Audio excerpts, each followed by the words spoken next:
अपने पति के मृत शरीर के पास बैठी स्त्री ने जब हरकारों को अपने घर आया देखा तो उसने पूरा हो हल्ला मचा दिया और आंखों में अश्रु लिए हरकारों से बोली, हाय हाय, मैं लुट गई, बर्बाद हो गई। दहाड़े मार मार कर रोती हुई स्त्री ने आगे हरकारों से कहा, फलां फलां युवक मेरे पति की हत्या कर हमारा सारा धन लूट ले गया।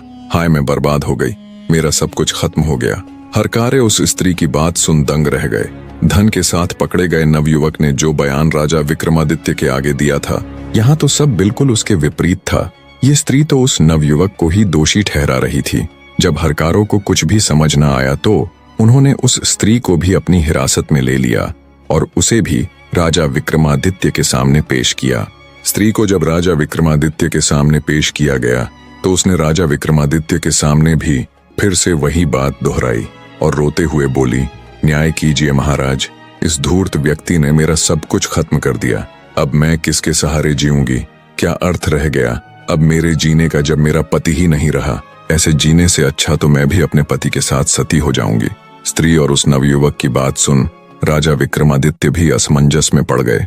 एक तरफ उसे उस नवयुवक की कही बातें, उसका आत्मविश्वास देख सत्य प्रतीत हो रही थी, दूसरी तरफ स्त्री के आंसू और उसकी अपने पति के साथ सती होने की बात सुन उसकी बात भी झूठ नहीं लग रही थी।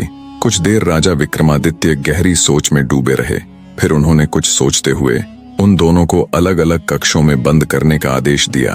फिर राजा विक्रमादित्य ने स्त्री के घर जाने वाले हरकारों से पूछताछ की और उनसे वहां का पूरा विवरण लिया और तुरंत एक राजवैद्य को बुलाया और उस स्त्री के मृत पति की जांच करवाई। राजवैद्य ने जब उसकी मृत्यु का कारण बताया तो सारा माजरा राजा विक्रमादित्य के आगे बिल्कुल स्पष्ट हो गया। राजा विक्रमादित्य ने उस स्त्री को बुलवाया और सख्त स्वर में पूछा, तुम्हारा पति कैसे मरा? स्त्री ने फिर से रोते हुए कहा, महाराज, वह नवयुवक मेरे घर आया और मेरे पति को मारकर हमारा सारा धन लेकर भाग गया। उस स्त्री की बात सुन राजा विक्रमादित्य बोले, अरे दुष्ट स्त्री, क्या तुम्हारे अंदर लेस मात्र भी लाज लज्जा नहीं बची, जो अपने पति को मारने के बाद इतने विश्वास के साथ ढोंग कर रही हो? सच ही कहा है किसी ने, स्त्री का त्रिया चरित्र जाने न कोय, खसम मार के सती होए। राजा विक्रमादित्य की बात सुन स्त्री के चेहरे का रंग उड़ गया।